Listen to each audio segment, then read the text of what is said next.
2 पावलं फक्त.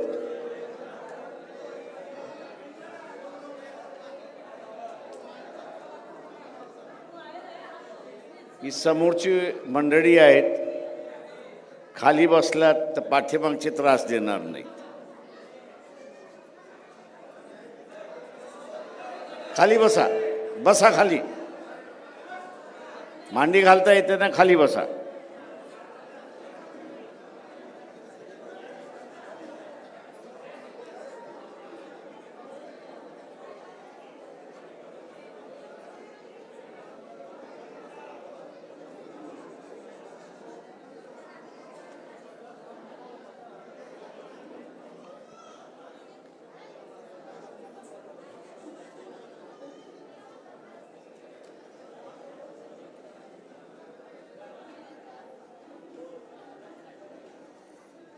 डॉक्टर नितीन ढेपे, सोमनाथ सूर्यवंशी, त्याच्याचबरोबर रवी गायकवाड,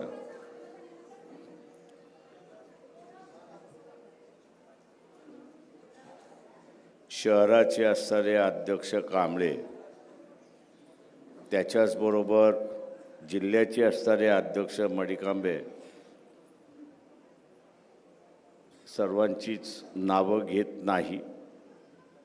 सन्माननीय व्यासपीठ, उपस्थित बंधूंनो, भगिनींनो आणि बालमित्र,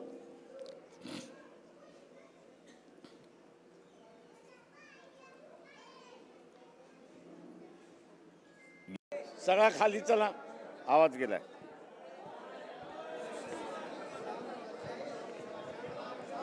तिथनं बंद केलंय का? Hello hello hello hello. तिथे सगळ्यांना विनंती आहे की 2 पावलं पाठीमागे जा. 2 पावलं फक्त.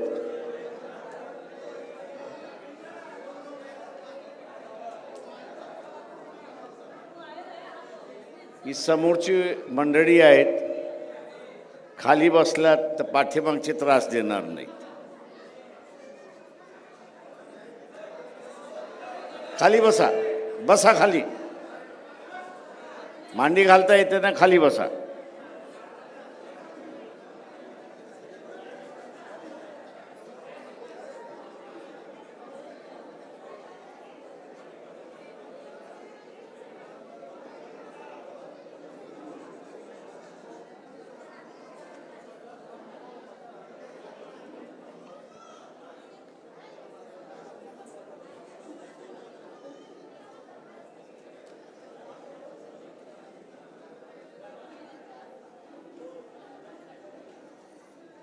डॉक्टर नितीन ढेपे, सोमनाथ सूर्यवंशी, त्याच्याचबरोबर रवी गायकवाड,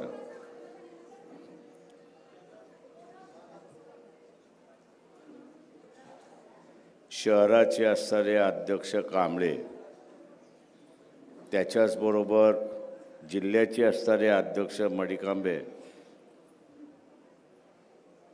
सर्वांचीच नावं घेत नाही. सन्माननीय व्यासपीठ, उपस्थित बंधूंनो, भगिनींनो आणि बालमित्र,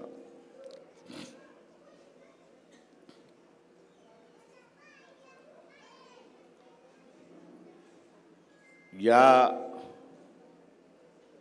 निवडणुकीमध्ये काही संकेत आहेत की जे आपल्याला पाळावे लागतात, की जे आपण पाळत नाही.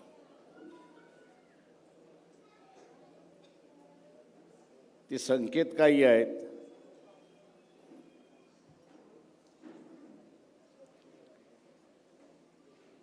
की एखादा पक्ष आपण ज्यावेळेस त्याच्या संदर्भातलं एक ग्रह करून घेतो, आपण ज्यावेळेस ग्रह करून घेतो त्यावेळेस ते ग्रह करणं चुकीचं आहे असं मी मानत नाही. पण आपला हा ग्रह, आपली ही भूमिका त्या पक्षाच्या संदर्भात तो वास्तवामध्ये उतरवतो का हे पाहणं महत्त्वाचं आहे. आज आपण असला इथला मुस्लिम समूह बघितला तर तो म्हणतो मी काँग्रेसला मतदान देतो, पण माझ्या अडीअडचणीमध्ये काँग्रेसवाले मला कुठेच दिसत नाही. माझ्या अडीअडचणीमध्ये काँग्रेसवाले कुठेच दिसत नाही.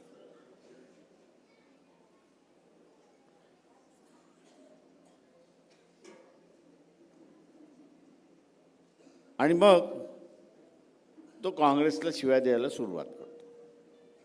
सालों ने मुझे इस्तेमाल किया, अनेक असं त्याची विधानं निघतात.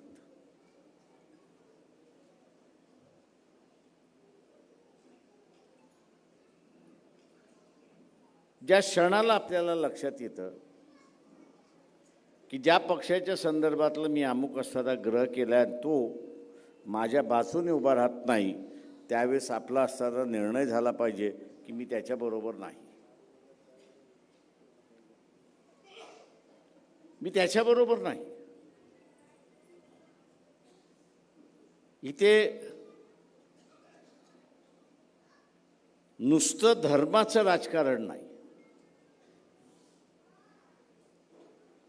इथे नुसतं धर्माचं राजकारण नाही, तर धर्माच्या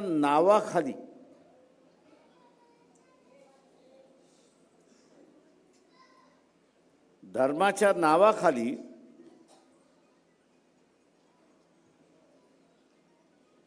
जे या देशामध्ये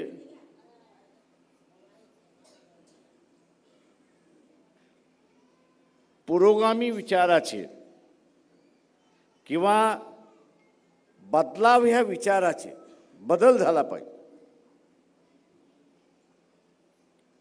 यांना संपवण्याचं कारस्थान चाललेलं आहे.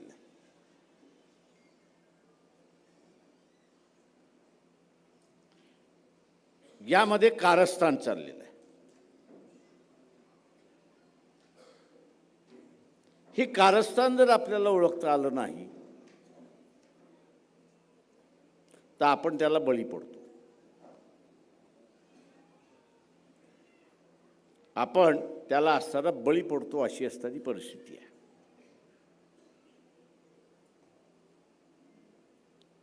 सोमनाथ साळुंखे यांनी मांडताना लोकसभेमध्ये उद्याचं प्रतिनिधी कोणाकडे असावं आणि कोणाला आपण दिलं पाहिजे,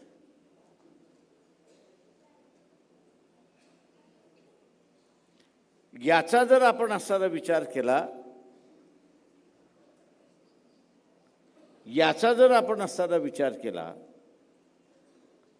जो उपेक्षित घटक आहे त्या उपेक्षित घटकाला सुद्धा आपण प्रतिनिधित्व दिलं पाहिजे. पण दुर्दैवाने इथले सगळे राजकीय पक्ष, मग त्याच्यामध्ये काँग्रेस आहे, BJP आहे, राष्ट्रवादी आहे, एकनाथ शिंदे आहेत, सगळे आहेत, यांचं प्रतिनिधी फक्त एकच समाजाला आहे. तेही समाजाला असतं तर मी समजू शकलो असतो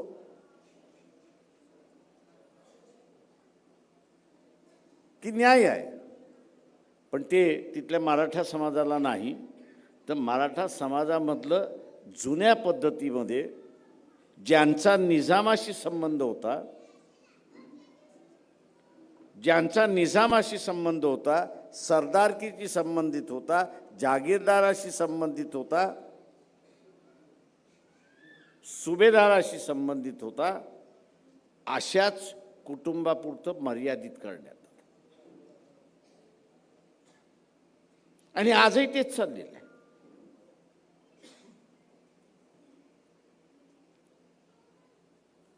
दुर्दैव आहे असं मी म्हणेन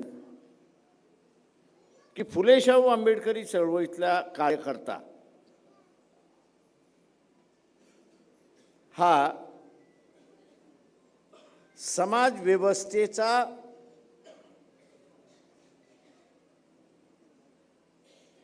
नुसता पुरस्कर्ता नाही तर भाष्यकार झाला पाहिजे. पुरस्कर्ता नाही तर तो भाष्यकार झाला पाहिजे. आणि ज्या दिवशी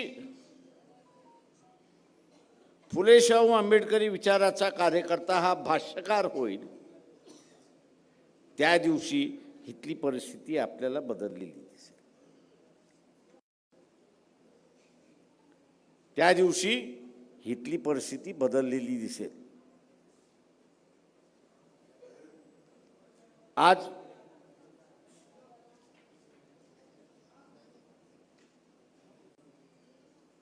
हे भाष्यकार न झाल्यामुळे इथली लोकशाही धोक्यामध्ये आली.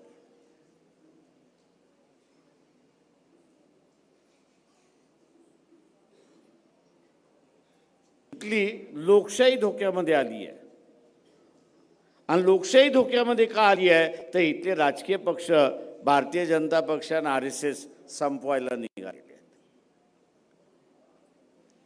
ते पक्ष जरी संपले तरी त्यांचे नेते धोक्यामध्ये नाहीत हे आपण लक्षात घ्या. त्यांचा अनुयायी हा धोक्यामध्ये नाही हे आपण लक्षात घ्या.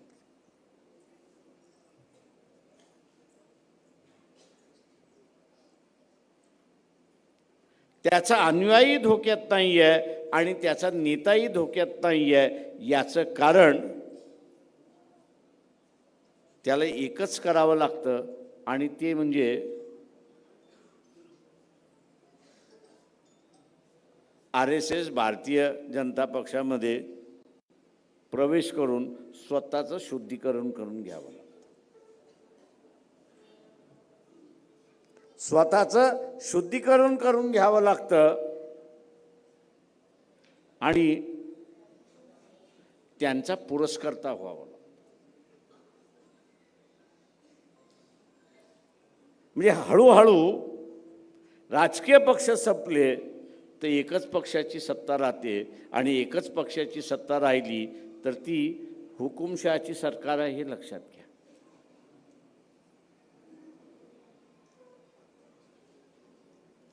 ज्यांचा जन्म 77च्या अगोदर होता आणि त्या ह्याच्या कालावधीमध्ये 15-16 वर्षाचे जे असतील त्या सगळ्यांना इमर्जन्सीचे चटके काय होते हे त्यांच्या लक्षात आलं.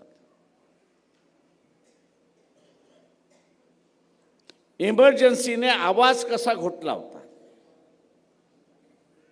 इमर्जन्सीने मोर्चा काढणं हा कसा घोटला होता, इमर्जन्सीने तुम्ही कोणाच्या विरोधात बोलू शकत नव्हता अशी असणारी परिस्थिती आहे. आणि सरकारने दिलेल्या निर्णयाच्या विरोधात असाल तर तुम्ही जेलमध्ये गेलात अशी असणारी परिस्थिती आहे.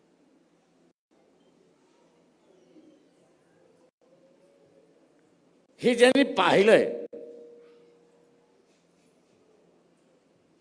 हे ज्यांनी पाहिलंय त्यांनी हुकुमशाही काही असतं ते पाहिलेलं आहे. हुकुमशाही काही आहे ती पाहिलेली आहे, अनुभवलेली आहे, भोगलेली सुद्धा. आज असणारं एक भीतीचं वातावरण पसरलेलं आहे की नाही सांगा. व्यापारी असेल तर तो भिहायलेला आहे, वकील आहे तर तो भिहायलेला आहे, डॉक्टर आहे, इंजिनियर तोही भिहायलेला आहे. सोशल मीडियावरती लिहिणारे जे आहेत वाकडं तिकडं लिहिलं की त्याला असणारं पोलिसाची नोटीस येते.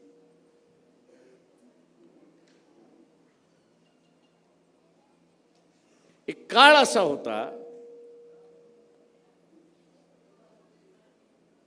की मी इथल्या असणाऱ्या सामाजिक जीवनामध्ये आहे, मी इथल्या असणाऱ्या राजकीय जीवनामध्ये आहे किंवा लोकांमध्ये आहे तर माझ्यावरती टीका होणारच. मग ती जरी टीका सुद्धा होईल त्या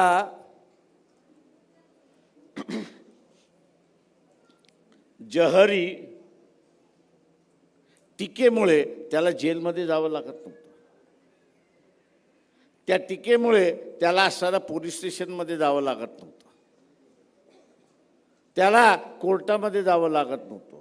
आज आपण बघत असाल की तुम्ही एकावरती सुद्धा टीका केली की गेला आतमध्ये. यालाच लोकशाही धोक्यामध्ये आलेली आहे हे आपण लक्षात घ्या. आणि ही लोकशाही वाचवणं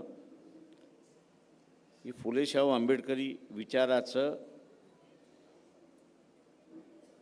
नुसतं कार्य नाही तर कर्तव्य असं मी त्या ठिकाणी मानतो.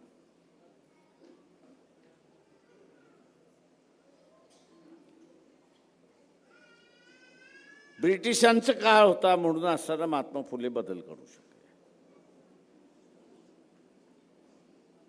आज आपण बघत असाल की पुन्हा आमच्या संस्कृतीवरती आणि आमच्या धर्मावरती तुम्ही बोललात तर आत्म टाकतो. त्यावेळेस माझ्यासारखा म्हणत असतो, अरे नालायका, तू पहिल्यांदा माझी माफी मागणार आहेस का सांग. काय का तुझ्याच आईवडिलाने आणि तुझ्याच बापदाद्याने या देशातला जो शेड्यूल कास्ट आहे, या देशातला जो अस्पृश्य आहे, या देशातला जो ओबीसी आहे, शूद्र आहे, त्याला तू गुलाम करून ठेवलं होतंस.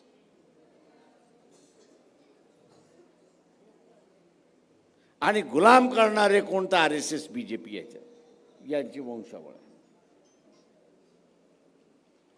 गुलाम करणारे कोणतं यांची असणारी वंशावळ कुठे जाते तर ती RSS BJP कडे जाते. अशी असणारी परिस्थिती आहे. आणि आज तीच माणसं पुन्हा आपल्याला सांगताय की आमची संस्कृती महान संस्कृती होती. अरे नालायकांनो, ती महान संस्कृती नव्हती, ती 2500 वर्षाच्या गुलामीचा इतिहास आहे, हे विसरू नका.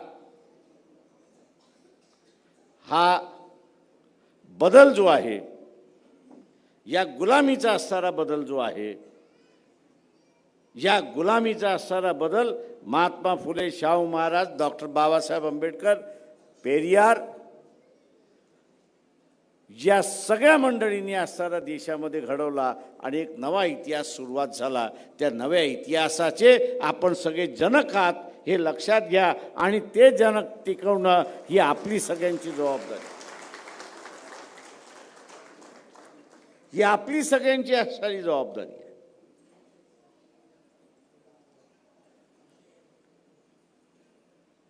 याचा कुठे नाही कुठेतरी भडका होणार हे बाबासाहेबांना दिसत होतं, जाणवत होतं. आणि म्हणून बनारस विश्वविद्यालयापुढे भाषण करताना त्यांनी सांगितले की तुमच्याकडे 2 मार्ग आहेत. एक संविधानाचा मार्ग आहे आणि एक मनुवादाचा मार्ग आहे. एक संविधानाचा मार्ग आहे आणि एक मनुवादाचा मार्ग आहे. संविधानाचा मार्ग हा उत्तरेकडे जात असेल तर मनुवादाचा मार्ग हा दक्षिणेकडे जातो.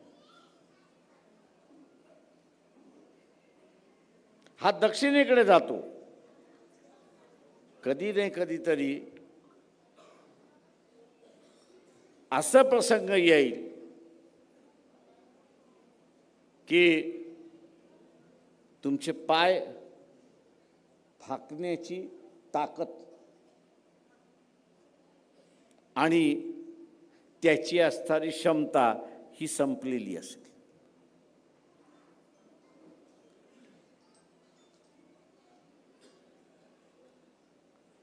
का एक पाय उत्तरेला, दुसरा पाय दक्षिणेला,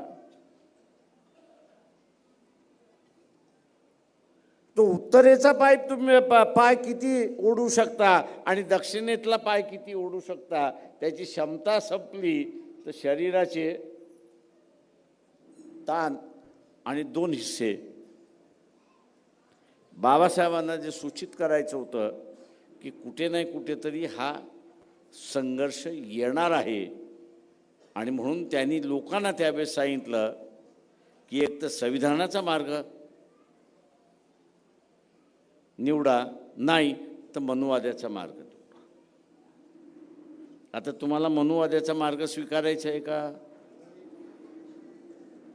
आता मनुवाद्याचा मार्ग स्वीकारायचा नसेल तर मग आपल्याला अधिकाधिक लोक आपल्या बाजूने करून घ्यायची की नाही, आणि अधिकाधिक लोक आपल्या बाजूने घ्यायचं असेल तर आपल्याला आपल्या विचाराचा भाष्यकार आपण झाला.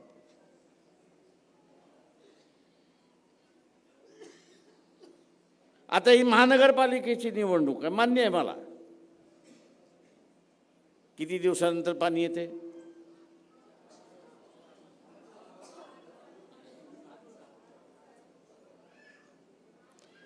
किती वर्ष अशी ही सिस्टम आहे?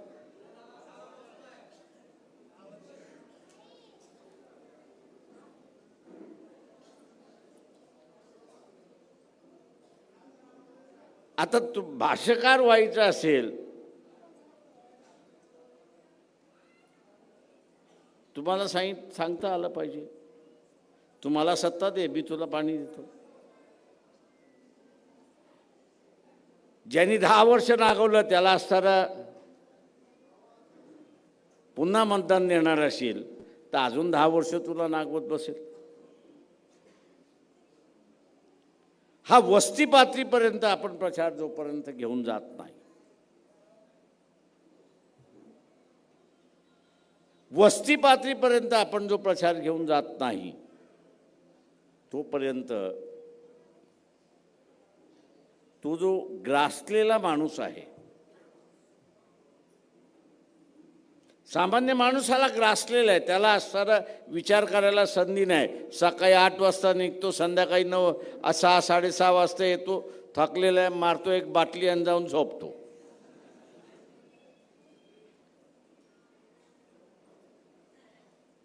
त्याला वेळच ठेवलेला नाही. त्याच्या पुढे एकच ठेवलेला आहे की तू कमव आणि खा.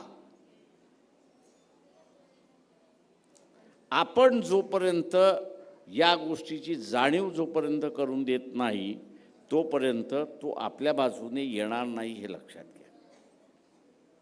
तो आपल्या बाजूने येणार नाही. आणि म्हणून इथला असणारं पहिलं कार्य जो आपल्याला फुले शाहू आंबेडकरीचा कार्यकर्ता म्हणतो की मी यापुढे भाष्यकार होणार आहे, ही त्यांनी आपली जबाबदारी स्वीकारली पाहिजे. आता भाष्यकार व्हायचं असेल तर मग थोडीशी प्रश्नाची जाणीव असली पाहिजे. आता हेच सोलापूर शहर चादरीसाठी प्रसिद्ध असणारं शहर, चादरीसाठी प्रसिद्ध असणारं शहर, कापड उद्योगाचं शहर आणि जगभर नावाजलेलं शहर.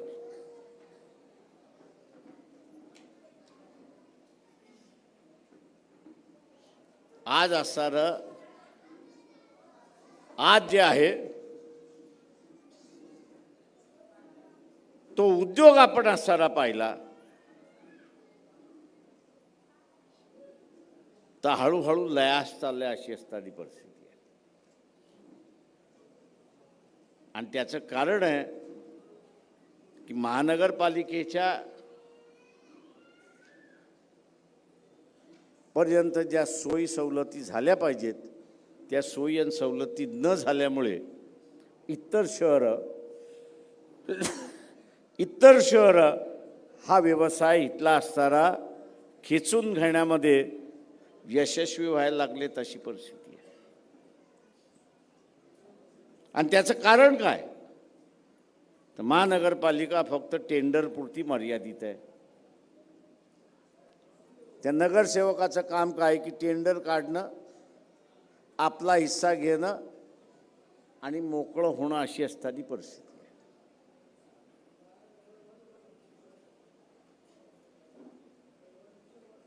मोकळं होणं अशी परिस्थिती. आज जसा मी म्हणतो की इथला विरोधी पक्षच नाही आहे.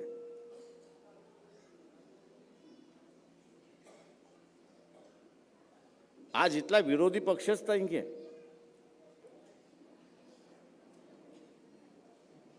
याचं कारण की जे आपण मतदान केलेलं आहे त्याला जबाबदार आहे. 180 आमदार एकाच जातीचे.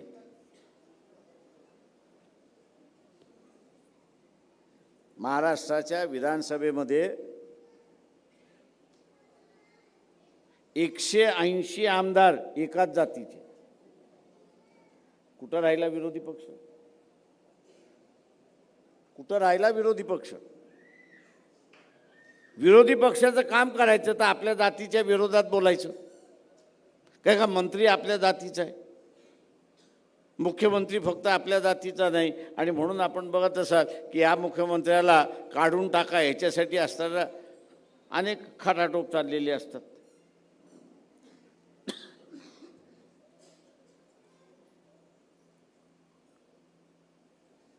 लोकशाहीचं आणि याचा धोकाही बाबासाहेबांनी सांगितला होता की लोकशाहीचं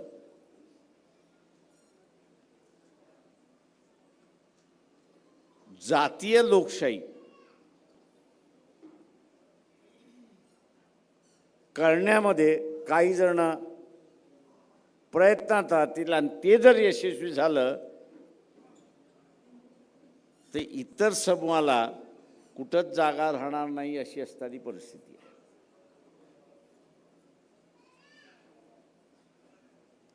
इतर समूहाला कुठेच जागा राहणार नाही अशी असणारी परिस्थिती आहे. आणि म्हणून आपण असणारं जे भाष्यकार झालं पाहिजे ते आपण असणारा सांगितलं पाहिजे की इथला असणारा सत्ताधारी पक्ष असेल किंवा विरोधी पक्ष असेल त्यांनी दिलेला उमेदवार हा एकाच जातीचा आहे का पहिल्यांदा बघा. त्या मतदारसंघामध्ये एकाच जातीचा उमेदवार आहे का बघा. आणि ते जर आला असेल तर एका अपक्षाला धरा आणि त्याला निवडून आणा.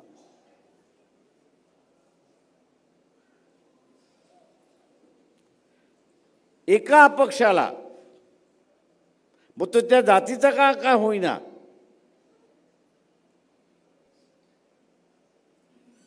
एका अपक्षाला असणारा निवडून आणा. कारण निर्णय झालेला असतो या सगळ्या पक्षांच्या पातळीवरती की आपण असणारा आपल्याच समाजाच्या उमेदवाराला तिथे द्यावं.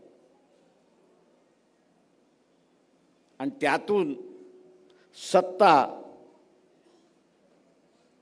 ही एकाच समाजाची आणि एकाच जातीची आणल्या जाते हे लक्षात घ्या. याचं जर आपण भाष्यकार झालो नाही तर आपण फुले शाहू आंबेडकर विचाराचे नाहीत.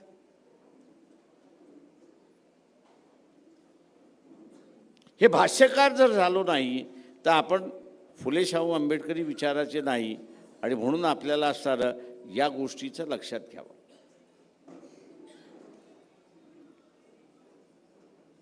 सत्ता ही सार्वत्रिक असली पाहिजे. खरा कार्यकर्ता आहे तो असणारा निवडून गेला पाहिजे. हे आपण जोपासत आलेलो आहोत. हे आपण जोपासत आलेलो आहोत. आणि जोपासत आल्यामुळे स्टॅम्प काय मारला की ही बी टीम. मी आज त्या सगळ्या नालायकांना म्हणत असतो,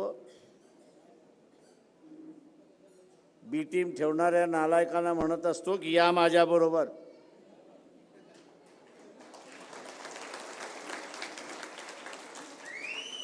आणि याच माईकवरनं एक शिवी फक्त त्या नरेंद्र मोदीला देऊन दाखवा.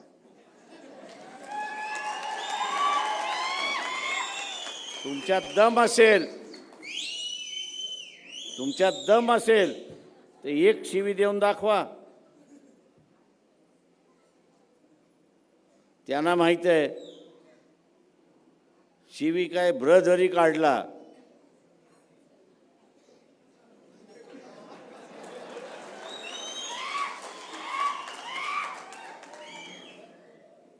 आणि म्हणून जो सामाजिक कार्य करतो, राजकीय कार्य करतो, त्याला स्वतःचं चारित्र्य हे साफ ठेवावं लागतं. त्याला एक कॅरेक्टर असलं पाहिजे, एक चारित्र्य असलं पाहिजे.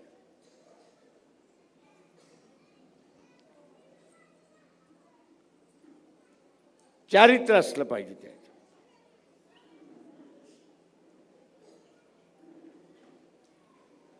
इथलेच असणारे 5 माणसं, 5 मुस्लिम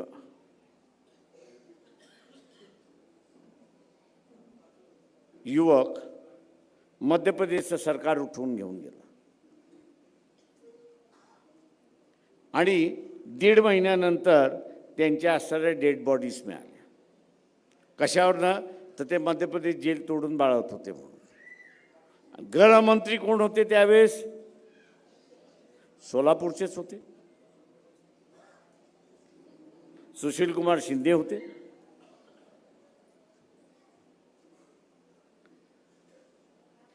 सुशीलकुमार शिंदेच होते. पण आपल्या मतदारसंघातले 5 मुस्लिम मुलं चुकीच्या पद्धतीने असताना त्या ठिकाणी पकडल्या, मध्य प्रदेशचे पोलीस घेऊन गेलेत. त्यांना वाचवावं अजिबात नाही.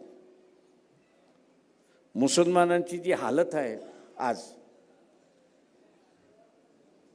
ती याच कारणावरून आहे की आपल्यावरती अन्याय झाला आणि अन्याय करणारा जो आहे त्याच्या विरोधात ती जात नाही.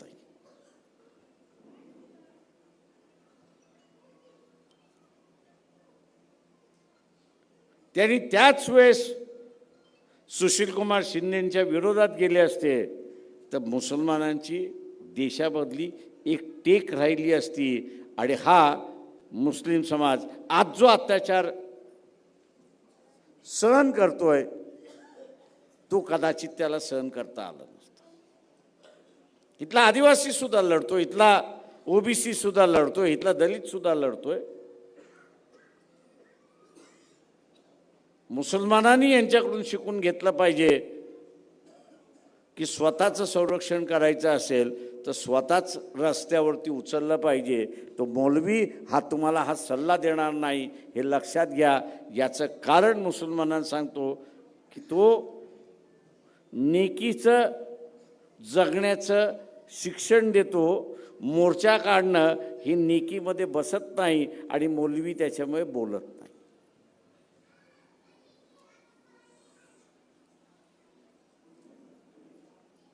आणि म्हणून माझं आव्हान आहे आपल्या सगळ्यांना, उद्याची युती होईल न होईल, उद्याची युती होईल न होईल, स्वतःची हिंमत हारता कामा नये हे पहिल्यांदा लक्षात.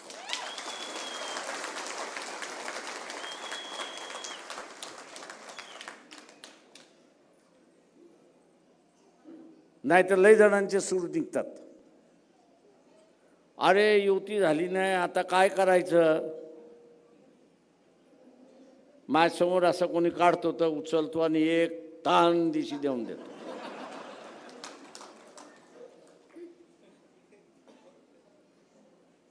अख्खा बेजा त्याचा हल्ला की मग तो जाग्यावरती येतो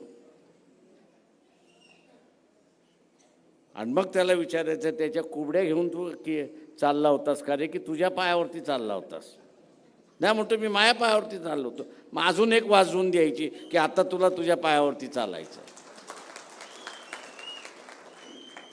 आणि हे कार्य तुम्हाला करणं केलं पाहिजे, कारण का असे लय बाजार भोंगे आहेत की इलेक्शनमध्ये लोकांच्या मानसिक ताबा घेण्याचा प्रयत्न करतात, नामोहरण करण्याचा प्रयत्न. अरे झाली नाही होती, आता कसं काय होणार, काय होणार, अरे काय होणार म्हणजे?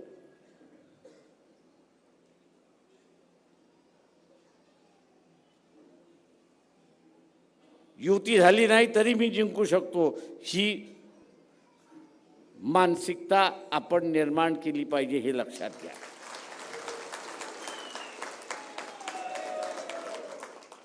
ही मानसिकता आपण निर्माण केली पाहिजे.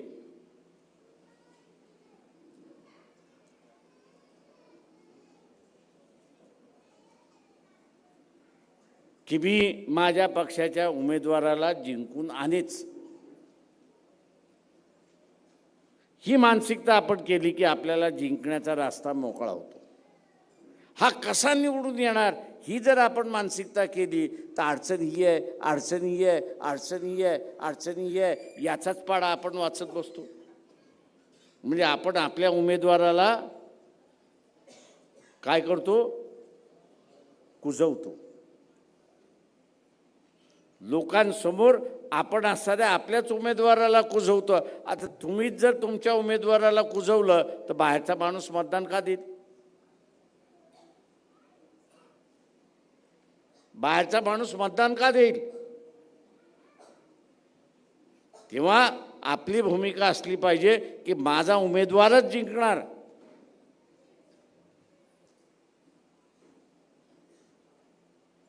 आम्ही त्याला जिंकवणार. हे जर चार चौकात आपण बोलत राहिलो तर इथे एक 15% मतदार असा आहे की ज्याला वाटते की माझं मत वाया जाता कामा नये. त्याला तुम्ही किती समजवायला गेला, अरे बाबा वाया नाही, तो म्हणतो माझं मत वाया जाता कामा नये. आणि मग तो काय करतो की जिंकणारा जो आहे त्याला तो मतदान देतो. जिंकणारा जो आहे त्याला तो मतदान देतो. आपण म्हटलं नाही आमचा उमेदवार तर फ्रंट रेसमध्येच आहे, आमचा उमेदवार जिंकणार, की तोही म्हणतो माझं मत वाया जायचं नाही, आता ह्याला दिलं पाहिजे. हा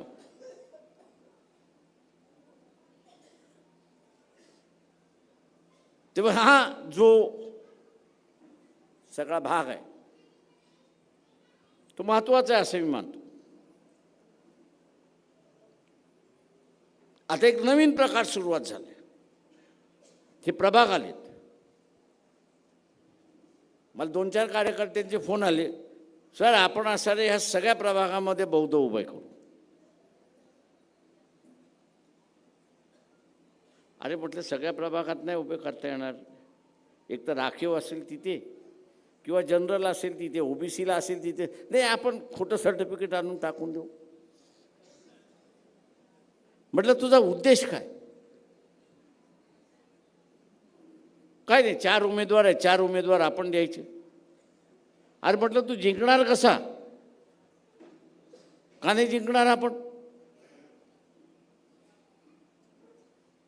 आणि तो त्या अख्ख्या मतदारसंघात मानसिकता फिरत नाही. आपण असणारा मी जे म्हणालो की एक जातीय राजकारण, तुम्ही असं एक धर्मीय राजकारण करायला निघालेलं, तुम्हाला कोण विचारणार?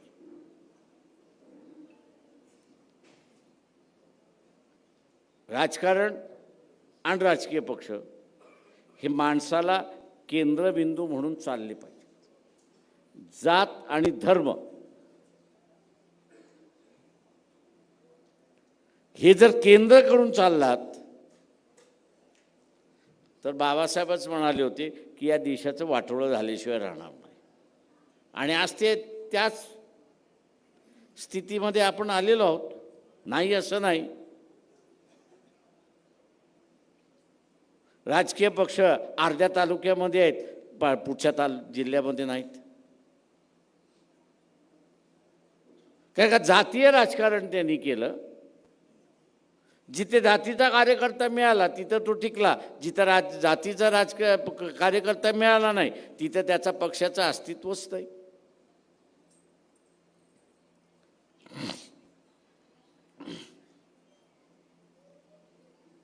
आणि म्हणून बाबासाहेबांनी दिलेले असणारे धोके हे सुद्धा आपण लक्षात घेतलं पाहिजे. हा असा जो येईल कार्यकर्ता त्याला आपण सांगितलं पाहिजे, बाबा रे तू पुन्हा असताना फुले शाहू आंबेडकर वाच, स्वतःच्या बुद्धीचा पॉलिश करून घे. त्याच्यावरती जंग लागलेला आहे मनुवाद्याचा, आणि तो मनुवाद्याचा जंग तुला काढायचा असेल तर तुला फुले शाहू आंबेडकर वाचलाच पाहिजे. त्याच्याशिवाय तो जंग निघणार नाही. आणि म्हणून उद्याच्या ह्याच्यामध्ये पॅनल पद्धतीने असणाऱ्या निवडणुका आहेत. या पॅनल पद्धतीच्या निवडणुकीमध्ये सगळ्यात फायदेशीर कोण असेल तर दोनच आहेत. एक फुले शाहू आंबेडकरी विचाराच्या संघटना ज्या आहेत त्या, आणि दुसरा फायदा कोणाचा आहे तर जे मनुवादी विचार घेऊन चालतात त्यांचा.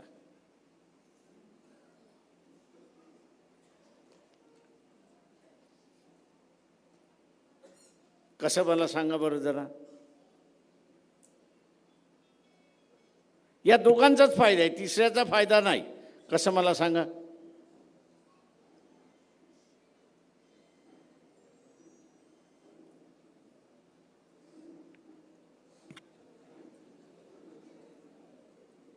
घाण ठेवलं की काय आपण सगळ्यांनी. कोणीतरी मला सांगा की कसा फायद्याचा आहे.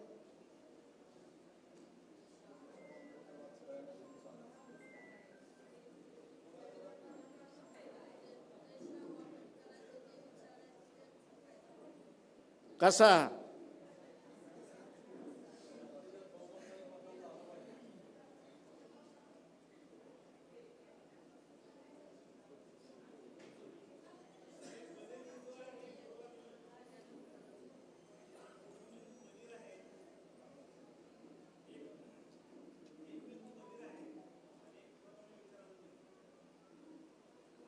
मी गुजरातीत नाही विचारले अजून.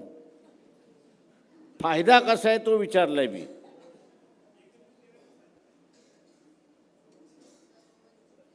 तुम्ही सगळ्यांनी असणारं दुर्दैवाने आपली स्वतःची बुद्धी आहे ना खुंटीला अडकलेली आहे. आणि ती खुंटीला अडकल्यामुळे तुम्हाला असणारं प्लॅनिंग कसं करावं याचा आता पिता नाही.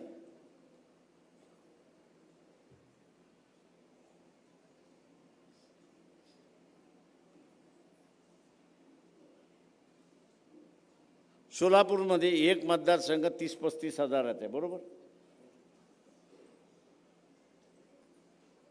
आता ह्या 30-35 हजाराचा जो प्रभाग आहे, या 30-35 हजाराच्या प्रभागामध्ये फुले शाहू आंबेडकरी विचाराला मानणारा मतदार किती असतो? किती असतो? निवडून येणारा उमेदवार हा किती मतांनी निवडून येतो?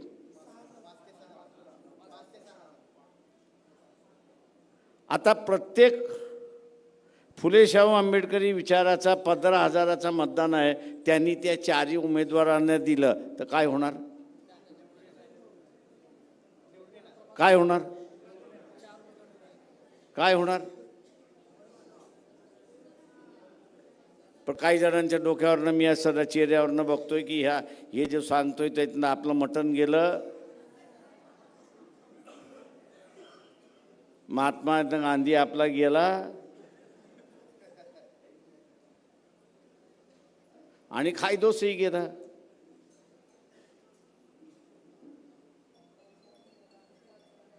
म्हणजे खायदोस साठी, आणि तोही खायदोस किती तर अख्ख्या दिवसाचा असला तर मी समजू शकतो.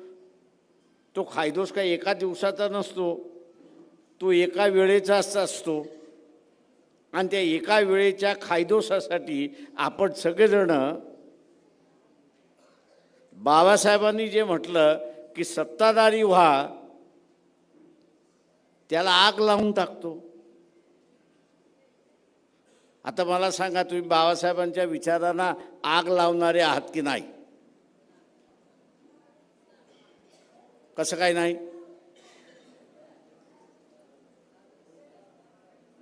कसं काय नाही मला सांगा ना. आग लागते कशाने तर खायदोसाने. ज्यांनी ज्यांनी खायदोस घेतला त्यांनी बाबासाहेबांच्या विचाराला, महात्मा फुलेच्या विचाराला, शाहू महाराजांच्या विचाराला आग लावून टाकली, एवढं लक्षात घ्या.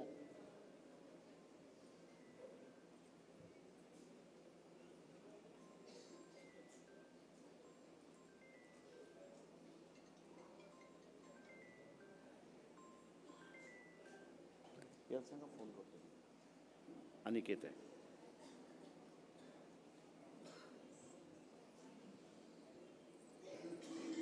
आता तुम्ही जर आग लावलीत तर फुले शाहू आंबेडकरी विचार या देशामध्ये वाचणार कसा? तुम्ही पुन्हा अवस्था अशी आणताय की बुद्ध जिवंत राहिला, भगवान बुद्ध जिवंत राहिले, का ते त्यांचे विचार जिवंत राहिले, पण अनुयायी राहिला नाही का? अनुयायींनी आग लावला आणि पुन्हा भगवान बुद्धाला बाबासाहेबांनी 2500 वर्षांनंतर धम्मदीक्षा देऊन या देशामध्ये पुन्हा प्रस्थापित केलं. बाबासाहेब म्हणाले की इतिहास याची जाणीव ठेवली पाहिजे आणि जो इतिहासाची जाणीव ठेवतो तोच इतिहास घडवतो. आता तुम्ही जाणीव ठेवली का इतिहासाची, की बुद्धाच्या असणाऱ्या इतिहासाची, की बुद्धाला मानणारा वर्गच संपला म्हणून बौद्ध धर्म इथलं बौद्ध विचारसरणीच संपली. बौद्ध विचारसरणीच संपली, ती पुन्हा आणण्यासाठी बाबासाहेबांनी विजयादशमीला 1956ला दीक्षा घेतली आणि पुन्हा त्या विचारसरणीला मानणारा वर्ग हा पुन्हा अस्तित्वात आणला. आता तुम्ही ह्या खायदोसाने जर आग लावणार असाल, काही वर्षानंतर हाही विचार संपेल.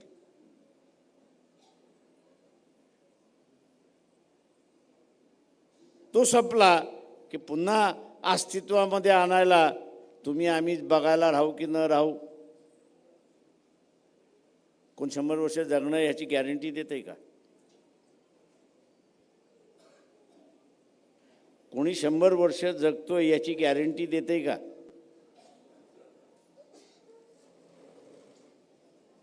म्हणजे मला सांगा की तुम्ही तुमच्याच हाताने स्वतःच्या पुढच्या पिढीचा कसला खड्डा करताय?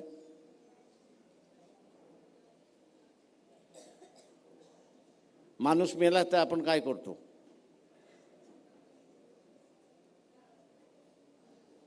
माणूस मेला तर आपण काय करतो? काय करतो? माणूस मेला तर आपण काय करतो? जाळतो किंवा काढतो. किंवा तुम्ही आता ज्यावेळेस खड्डा करताय त्यावेळेस गाडताय कोणाला? स्वतःच्याच पिढीला ना. म्हणजे इमानदारी ही माझ्या पिढीशी सुद्धा मी ठेवत नाही. तर मी कुठं असणाऱ्या इमानदारी असणाऱ्या त्या तो महात्मा फुले ज्याला बघितला नाही, शाहू महाराज ज्याला बघितला नाही, बाबासाहेब ज्याला बघितला नाही त्याच्याशी ठेवू?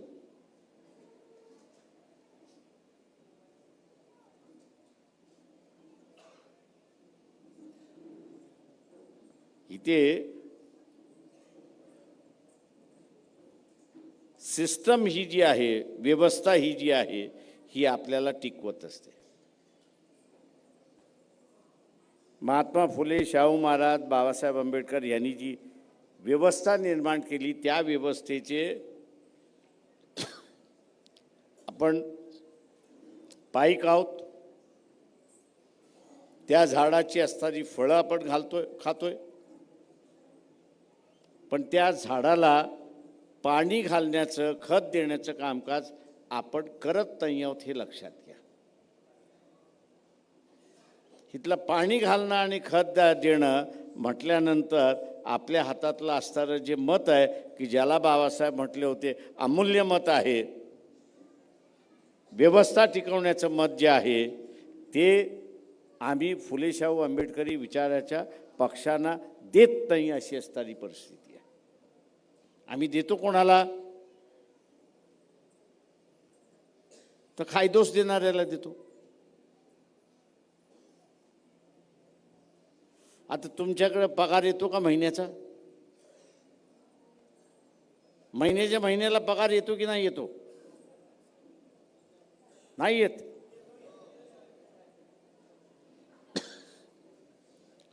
तो तुम्ही वाटता का? तो तुम्ही वाटता का? का वाटत नाही?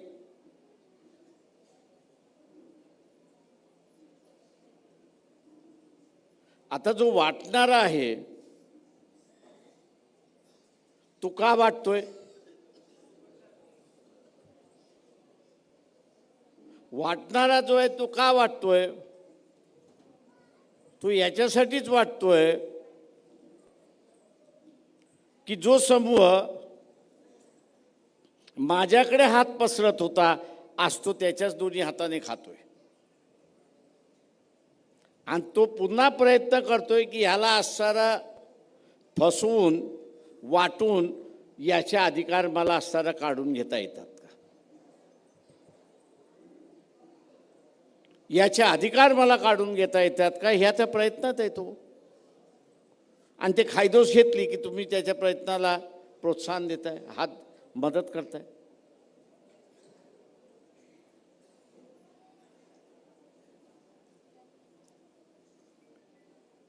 बरं तो देतोय किती? महिन्याभराचं रॅशन तरी भरतं का त्याच्यात?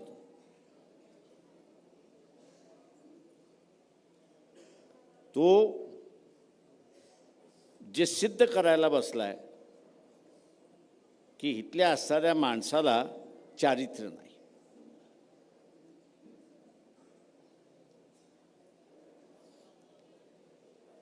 इथल्या असणाऱ्या माणसाला चारित्र्य नाही आणि बाबासाहेबांनी सांगितलं ज्याला चारित्र्य नाही तो इथला इतिहास घडू शकत नाही.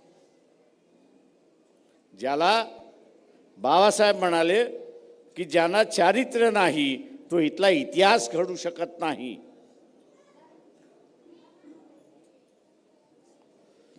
तो इतिहास घडू शकत नाही. आणि आम्ही काय म्हणतोय की आम्हाला इतिहास घडवायचा. कुठला इतिहास? आणि म्हणून माझं आव्हान राहणार आहे आपल्या सगळ्यांना, उद्या युती हो न हो, झाली तर फार चांगलं, नाही झाली तरी मी जिंकणारच या भूमिकेने आपण असताना उतरलं पाहिजे.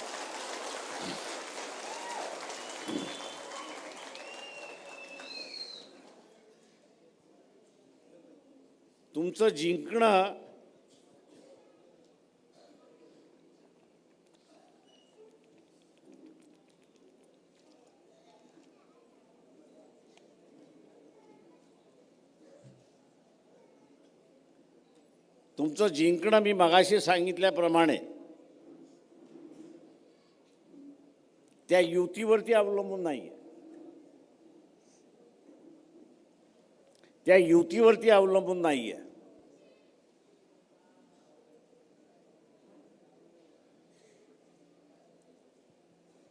तुमचं जिंकणं हे तुमच्या ताकदीचं असणारं जिंकणं आहे, हे लक्षात घ्या.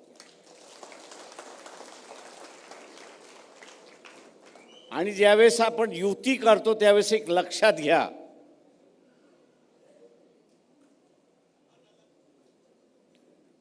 घ्या, की ज्याच्याबरोबर आपण युती करतोय तो मनुवादाच्या विरोधात आहे म्हणून त्याच्याशी आपण युती करतो.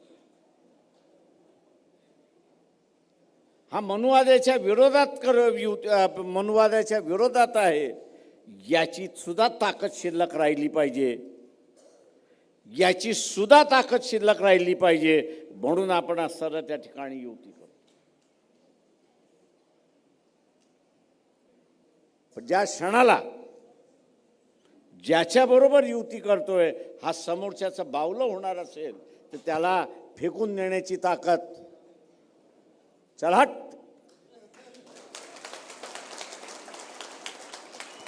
ही वृत्ती आपली पाहिजे.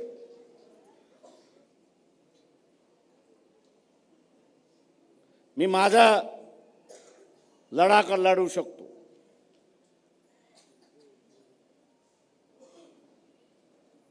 मी माझा लढा उभा करू शकतो. मी आजपर्यंत जिंकलोय. शाहू महाराज असतील, बाबासाहेब असतील, महात्मा फुले असतील, यांनी लढे उभे केले.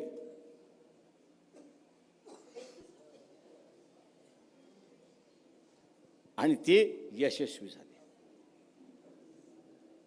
ते म्हणाले अरे हा आला पाहिजे, तो आला पाहिजे, तो आला पाहिजे, तो आला पाहिजे. अजिबात नाही.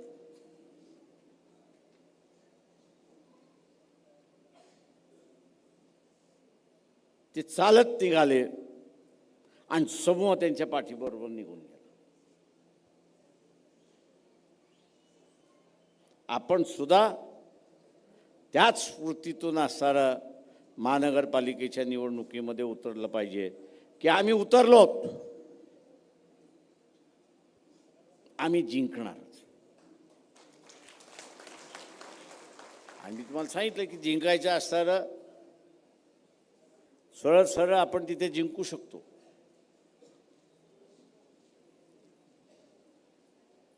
आपल्याला कोणाची मदत नको जिंकायला, पण समोरच्याला मदत पाहिजे जिंकायची, म्हणून आपण समजवता करतो. पण दुर्दैवाने मानसिकता ही आपण निर्माण करत नाही की मी माझा जिंकू शकतो.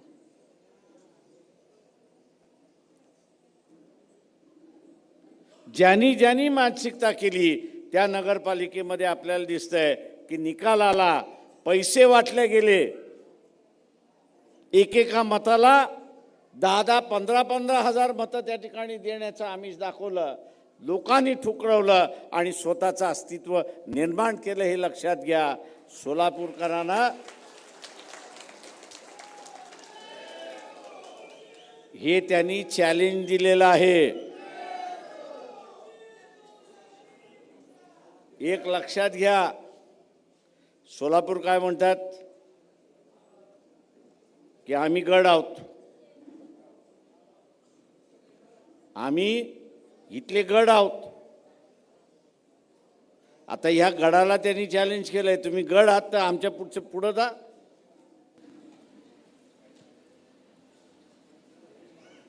तुम्ही गड आहे तर आमच्यापेक्षा पुढे जा. आम्ही गड नव्हतोच, पण आम्ही आमचं अस्तित्व निर्माण केलं.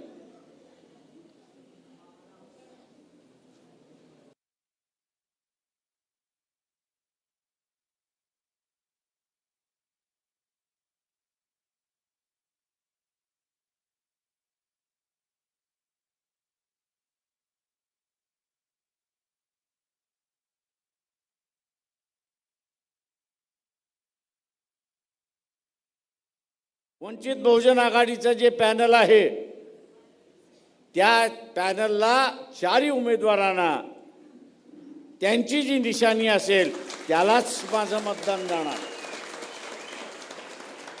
तो हारो की जिंको,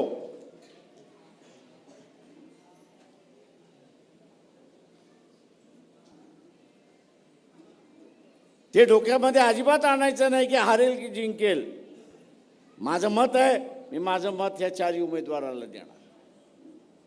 आणि ज्या क्षणाला आपण असताना हे केलं त्या क्षणाला लक्षात घ्या की आपण सोलापूर हे गड आहे हे पुन्हा शाबूत आपण ठेवलेलं असाल आणि ते ठेवाल ही अपेक्षा बाळगतो. रजा घेतो. जय भीम, जय भारत.